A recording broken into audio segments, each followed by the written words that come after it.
lot. So, for the article for today, as I said previously, it's by Paulo Vitor Damo da Rosa. He's a Brazilian Magic player. He's the current world champion, I believe. Probably we're close to another championship. I don't know the dates for it, at least this year. Next year I might participate, just kidding.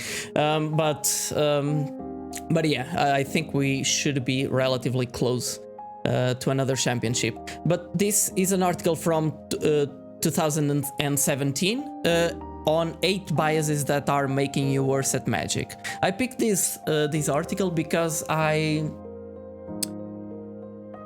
like a lot to study this sort of psychological and philosophical aspects of life, essentially. But this article, it adds so much knowledge that I was not that familiar with, that you face some of these things in one way or the other, but it's such a good collection of biases that you should be paying attention to and control for your decision making. I found it just awesome. So that's the article that we'll review today. Besides that, if you're not aware yet, I've been working on a few spreadsheets as a way to share those this sort of resources with everyone. One of them, it's this collection of articles, and that you can access via the command articles. Articles. So you get a link for it, and today's article, the only ones that are sorted again are the ones that we already reviewed. We're actually entering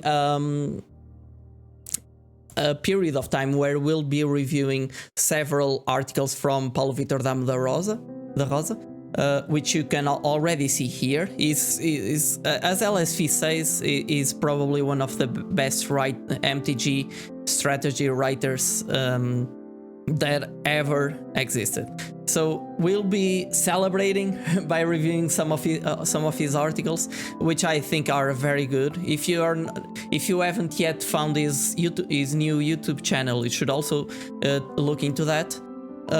There's a lot of good stuff in there. So for today then, 8 biases that are making you worse at Magic, and let's begin. So biases, if you're not aware, are like systematic deviations from a standard of rationality or good judgment, as the author puts it. This is quite intuitive, so I'm putting the hands in front of my face. This while is a concept that is quite intuitive, something key to understand is how our brains are flawed, right? And there's everyone that thinks otherwise. I don't think they actually put much thought into it. But generally speaking, our brains are flawed. They're really prone to be influenced by forces that are not good for us or good for our community, like racism. That's a bias, and that's really bad. But even people, and there's a lot of studies on this, and it's quite scary actually. A lot of people that truly believe they are not racist, because of all the cultural signals that they still receive in 2021. It's actually ingrained in the subconscious sometimes, and it's quite scary. But that's why being aware of these facts is really important. So studying biases, understanding how can you overcome biases and all of that, it's very, very valuable. Okay. Yes, of course, and with the objective of understanding. So first, being aware of that they exist, and then identify what you can do to compensate for them, to adjust your decisions so they keep being as optimal as possible. So 8. There are 8 of them. I won't take very long on each. You can always read the article afterwards. It's still very much up to date, the whole article. It's not really that much specific besides one small aspect or two down below, but we'll just skim over them and try to provide you the base for understanding each. So the first one is pick and rule. What this essentially means is after a given experience, you'll evaluate it depending based on essentially not on the whole progress of it, but based on two moments. One, how it peaked, how the experience peaked. So was there a lot of pain? Was there a great joy at some point? And how it ended. Our brains are really are that narrow. There are actually some interesting studies on this that you can look for, but it's something that affects every aspect of our lives, right? If we do a test where it was actually 4 hours, but we felt pretty great at college. I mean, we felt pretty great. There was an answer, a hard one that we believed that we answered quite well, and we ended in a good note. Okay, that's cool. If we, on the other hand, if we had a test of 30 minutes, we might and it was actually quite gruesome to go through and all of that, we might not feel that comfortable after it. Yeah, so there are some situations where actually both players in a given match or even while testing, both players might feel like they were favored on a given matchup. And why is that? Because they are focusing on different things. So for example, on an aggro versus control matchup, from the aggro deck controller's perspective, it's like, okay, the games that I won them very quickly. I was dominating. The control player didn't even add a chance, so it felt great for me. And then the control matchup, the control deck controller. It's a bit redundant, but he might feel like when he won, he was under control for over 30 minutes or something. So there was a lot of exchange, but in the end, he was able to curve out to essentially overcome the early aggro from the other player and come out on top. The thing is, they are focused on by focusing on different aspects of the games. It's like each get a different perspective on it, and the best way to deal with this is really to keep track of results. But this has some slight caveats that we'll look into a bit later. The thing is, at least by keeping track of your results, you will stop thinking that control is in this example and given by the author, that the control is favored every time, simply because you spend more time winning than you do losing. And this is actually something interesting, right? Because you spend half an hour, but you lose in half an hour. You could lose like 3 games or to the aggro player, but you spent half an hour winning. That's huge. So you feel like you counterbalance the other player's wins. More.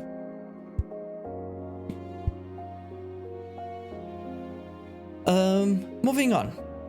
The second one is Gambler's Fallacy, and this is also an interesting one. All of them are very interesting and useful too. So the Gambler's Fallacy, as the author, I think he transcribed this from Wikipedia, the tendency to think that future probabilities are altered by past events, when in reality they are unchanged. And why is this interesting? And the author presents an argument. Let's say that you're playing an aggro deck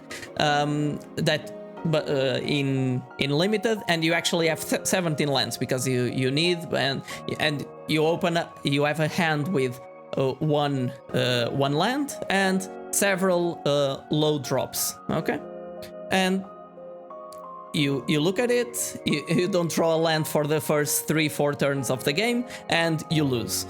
You do the same thing on the second game. The third game you might actually mulligan it because you think, okay, I'm just screwed. It's nothing. There's nothing I can do. That's actually not the case. So you're in Magic, as we discussed in the past. There's a lot of variability, right? This variability implies that you will be playing against the odds.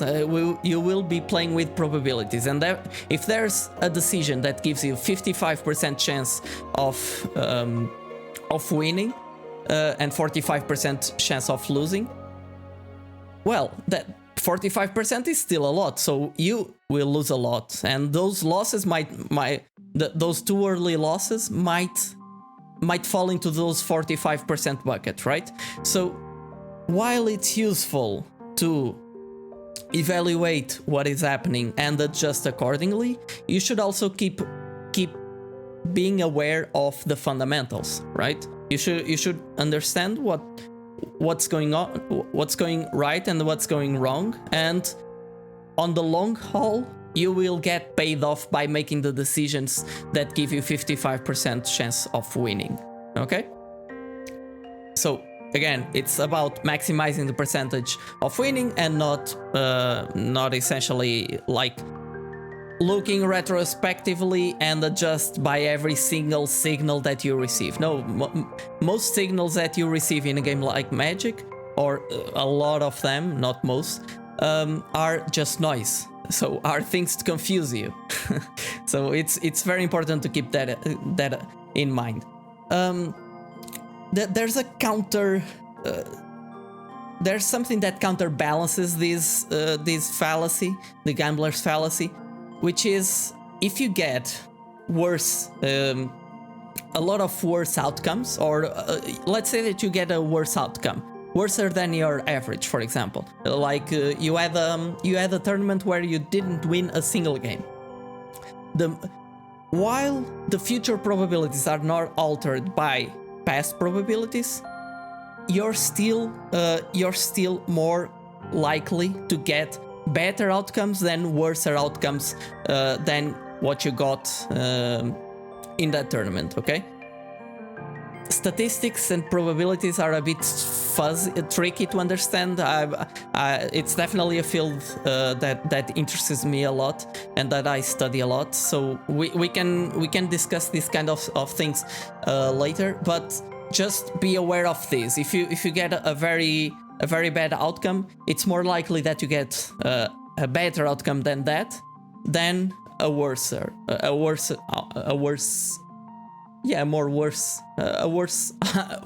outcome than that. And sometimes English, it's a bit tricky. I tweeted this week about like when I'm reviewing these sessions and evaluating my gameplay, taking out some highlights and all of that, I'm constantly yelling at me like, oh, you should have said like this.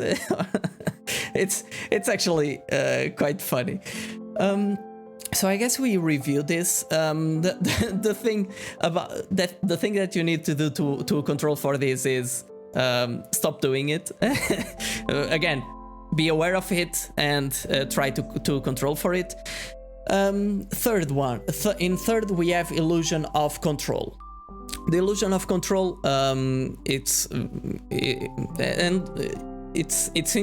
interesting to understand that. These are like small pieces of knowledge that you can keep in handy, like 2 or 3 words that you can trigger when these situations happen. Sometimes, as I discussed in the previous stream, I keep like post-its close to me or post-its on the background of my desktop, so that I'm reminded of these things. Okay, that's a strategy until you get it ingrained in you. So illusion of control, it's the tendency to overestimate one's degree of influence over the external events. We've talked a lot about this, so I won't spend a lot of time on it. But again, Magic is a game of high variability.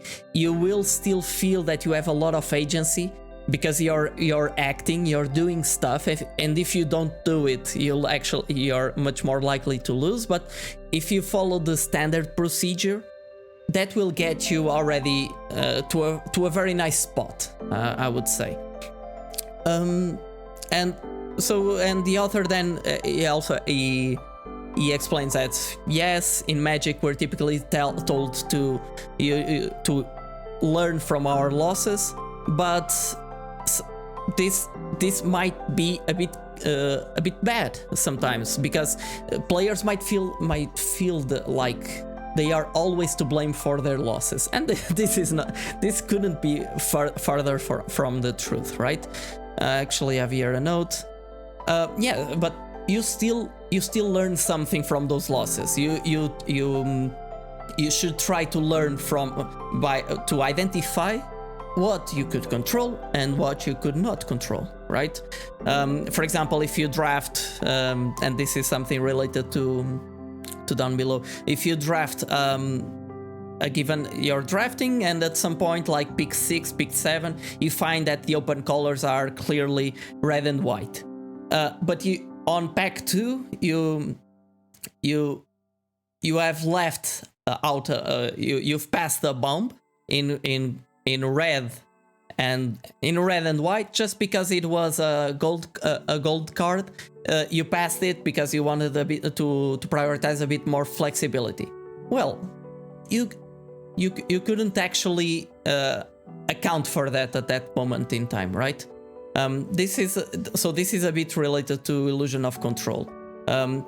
You should not blame yourself for not picking that bomb because you had no way to know. So this is a very obvious instance of illusion of control. There are most of the instances where this happens are a lot more nuanced, okay? So the harsh reality is that we're much less in control than we believe. Again, a bit related to our previous session. It's about problems versus circumstances. So identifying what are problems, that is things that we can control and act to influence, and circumstances. Those are like environment variables, stuff that happens to us and that we cannot control, but we should try to. They condition the kind of actions or decisions that we can take. Okay. And many yes, and it's important to note that this is not only true when we lose, but this is also true when we win. Sometimes some of our wins are just because it's not because we did something right. We might actually have done a lot of wrong moves and decisions throughout the game, but our opponent was flooded, screwed in mana, or whatever. There's a lot of things that could happen, right? Yes, so regarding, I was discussing this in the previous topic, but if you're making a decision that is like 55% correct,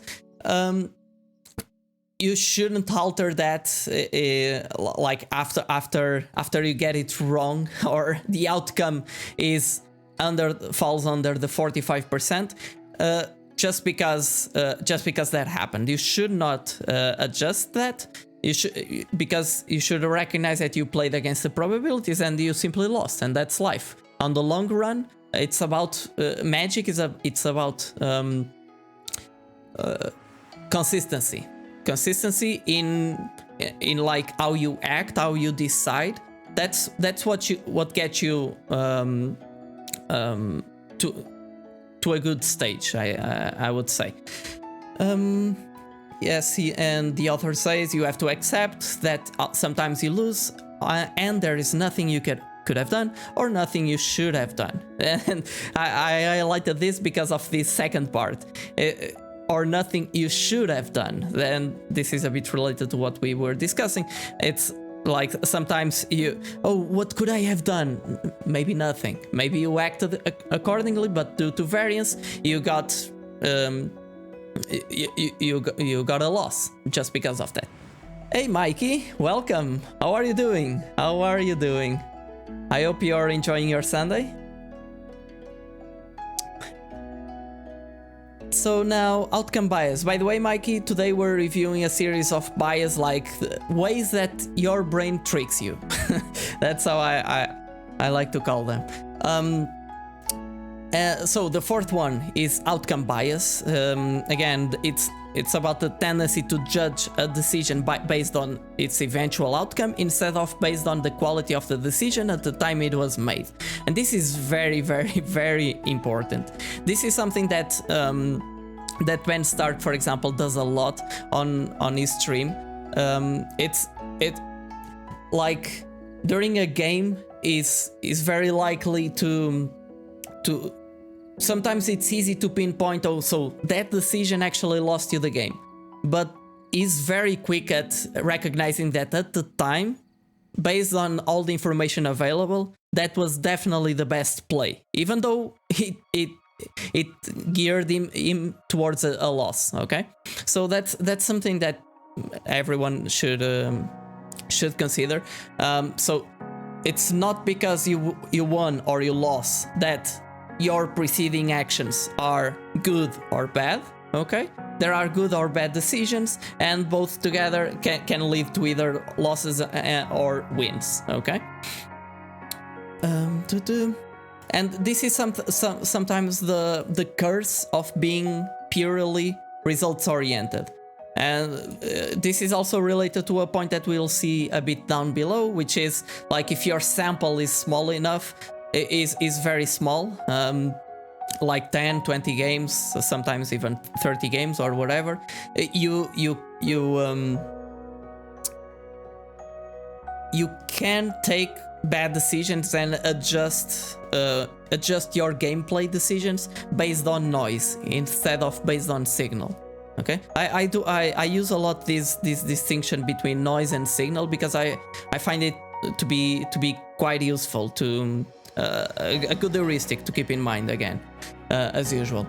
So then the author presents here an example where someone took a meta deck and he dropped three lands and had 3/7 drops, which is something that mathematically typically shouldn't ever happen. Hey Mitch, it's a nice button, right? Oh. It's a nice button, right? I quite enjoyed it. I quite enjoy it. There's also a bunch of ideas that I put in on channel points. I was actually quite underwhelmed when I had like a list of 30 emotes or something that I wanted to get done, but I could only submit 3, and I was like heartbroken, truly. But yeah, we'll get there. Still, I already added some. Unfortunately, they weren't reviewed before this stream. But I will be working with a friend, with an artist friend, an illustrator friend of mine who's really, really good. At least I hope that he has availability for me. But yeah, I hope to include a bunch of more stuff in the coming weeks. At least I worked all the week on those things. So moving on, there was this deck, three fewer lands, 3 more 7 drops, and the deck actually won a tournament or whatever, and everyone was like, and like the author was complaining about, okay, but that doesn't make it a good deck. And again, variability and all of that influence this kind of outliers, yes. And everyone was complaining that he was just jealous about a deck that thought about things in a different way, and actually got to win the tournament. So this is one of those fallacies that you should keep in mind, because it's very usual to have this influence wrongly your behavior. Let me just check. Is music playing? No, it is not, for some reason. Let's move on. In the end, we understand that a 55% decision is just that, so we'll get 45% wrong. You will invariably be proven right if you make the wrong decision, but that doesn't mean it magically becomes the right decision. So this is the key aspect, right? Since we're working with probabilities, you're bound to have your wrong decision prove itself right, because it gets you to a win or something, right? So that's not a reason for you to actually adjust and make that decision instead of the 55% one.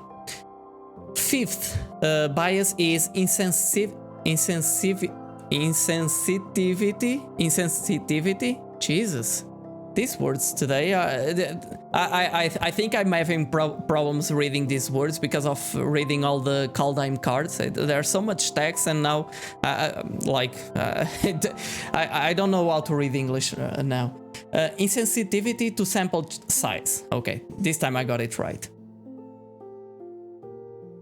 So as we discussed previously, this is a bit related to the tendency to under expect variation in small samples. And actually there are some exercises that you could do, like if you probably many people, if they throw a coin and they register the outcomes, they expect something close to heads, tails. That's not how probabilities work. On the long haul, you are likely to get 50% heads, 50% tails. Yes, and the longer that span is, the more likely it is to get that outcome. But on shorter samples, sometimes you get even heads, tails, or something like that. And that is not uncommon. That probably has higher percentage of happening than many other things. There are some interesting things that might be counterintuitive in the realm of probabilities, for sure. So the author explains that when they were drafting and preparing for tournaments, it was quite common to have to put a lot of weight in the information gathered in those gatherings, but actually the sample size was quite small. So the author proposes a bit of a different approach, right? First of all, he admits that nowadays, so he being a pro, they still deal with this kind of information. They still keep records of what's going on during testing and use that information, but always adjusted to this bias, right? To this insensitivity to sample size. So there are two things that one can do. One is make your sample size larger, right? But sometimes you cannot really put 1,000 games into something. Hey, Stevio, welcome. How are you doing in this, beautiful Sunday? I'm not really sure. Here in Portugal, it's not that beautiful. Outside, it's beautiful inside, which is what matters during the pandemic. Great, I'm glad. You arrived just in time before we finish our article review. Today's article is very interesting. I really advise you to all take a look. You can find it via the articles command if you want to take a look. And this is actually widely applicable, not only for Magic. It uses some Magic examples, but it's definitely widely applicable. I really like this article. So, besides making a sample size, your best friend is Portuguese. So, yeah, they should be really, really, really good person. And that's like what Portuguese people do. They are just nice people. Oh, that's cool. So I'm glad. So you're getting married. I'm glad to hear that. That's cool. So yeah, where were we? Second thing that you can do is don't play tests to know what happened. So to retroactively understand, okay, mono green food won against Desert Flash at a win rate of 52%, whatever. I'm just making stuff up. Instead of tracking that, what you can do is take the specific situations that happen, the patterns of gameplay that show up relatively consistently, or from one or almost every single game, or close to that, and out of those instances, extrapolate to wider results. And there are a lot of aspects when this is actually very helpful, because you get to understand, you get to swim against the current sometimes, okay? Because you deconstruct what's given as common knowledge, and that's not always the case.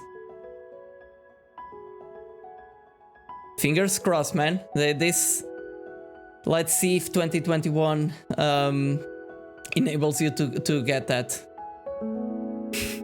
I'm also glad that you're here, Stevie. I'm really glad that you joined us today. The more the merrier, and this is probably, even for people that don't play Magic that often, this first part for my Sunday's stream, I think they are an interesting aspect, or at least I've been getting some interesting feedback on them, and it's something that we can all probably take a lot from. At least I do on preparing this and on discussing this with everyone on chat. It's definitely interesting. Okay, so better understand how likely it is to happen again, and how you can extrapolate big conclusions from relatively small amounts of data. Because typically these patterns of gameplay that show up, they will lead you somewhere, okay? So they will, since they are typically recurring and either turn the tide for your opponent or for you or whatever, there's some percentage points of win rate that are floating, and you can get a perception of how this is happening. So, point 6, selective perception, and this is we're just missing 3. Selective perception is about the tendency for expectations to affect perception. This is we could have a full discussion. Hey, Yersay! Hey there! How are you doing? Welcome! So today, this is a big discussion to have. There's a big discussion to have here, but the key thing is, whatever you expect, it will affect your perception. It will affect your enjoyment too. And that's something very important. That's something that we'll hopefully have the chance to work on in the coming sessions, like stream sessions, because expectations mean a lot, and the human brain is like geared towards expecting more and more and more and more, and that's typically really bad, okay? Because you get trapped on an hamster's wheel, and you're achieving more, but you don't even celebrate what you achieved, or you're achieving more just in order to want more, and that's really counterproductive. That's not good, to put it simply, and that's something that I fall prey of, for sure, and I definitely fall prey of that. And there are some things that you can do, like practicing meditation and altogether adjusting your expectations on a daily basis, right? So moving on, there's this bias is really applicable to building decks, right? Because from the start, if you're building a deck, you're already expecting it to be great. But it's sometimes this leads you to build up evidence on why it is great, because you had an amazing turn 3 where you completely ruined your opponent's chances of winning the game or whatever, but you are not accounting, you're probably attributing all the losses that you had to external circumstances, and that's not good. That's typically not good, because what got you in that place was probably the decisions that were baked into the deck. So yeah, we're more inclined to accept evidence that tells us a deck is good, because this will make our deck feel better. This is also applicable, for example, if you're late on for a tournament, or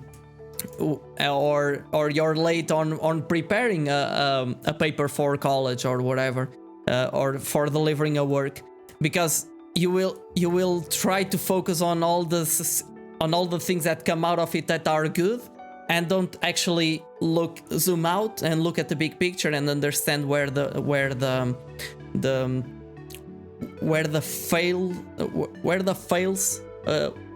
errors are present. I'm 10-4 with my Grixis Giants build. Oh, that's cool, you say? Giants is really powerful in Kaldheim Limited, for sure. It's a bit tricky to build the 2-drop, the 2 drops and all of that are a bit elusive, but it's a fun archetype, I believe. I will try to take a look into your stream. You will probably be streaming it at some point. 7th and second to last, availability Cascade. This is about the self-reinforcement, and this one is probably the most interesting one. Oh, nice. I will open it up in a second. So a self-reinforcing process in which a collective belief gains more and more plausibility through its increasing retention in public discourse. It's basically, and this is a nice translation, repeat something long enough and it will become true. Okay? And this is very, very, very much relevant in today's society because of all the political implications that derive from this kind of bias. These and other ones are influencing it. So it's really something very important to be aware of, and to have the capacity to question common knowledge or common sense. The author goes into a specific example that's like, okay, the common knowledge was that a given matchup was bad for a given deck, but actually after testing and after understanding the patterns that emerge from it, they arrive to exactly the other conclusion, both pre-sideboard and post-sideboard, and probably this happened because at some point someone said that, and other people essentially kept on repeating it, and at some point that becomes the truth, even though it isn't. The way to compensate for this is know that people can be wrong, even pro players and all of that, so that something is not necessarily true because it's common knowledge, and that you are able to challenge it. So even if you don't know a lot, sometimes just the process of challenging something can get you in a position where you learn why it was common knowledge, right? Sometimes it's useful to understand, for example, a given archetype. Why are people so low on this while this is such a fast aggro deck? Oh, because there are board wipes and a lot of there's a lot of the format is slow enough that it's more about accruing value than being aggro, because people have ways to counterweight that in the early beginning of the game.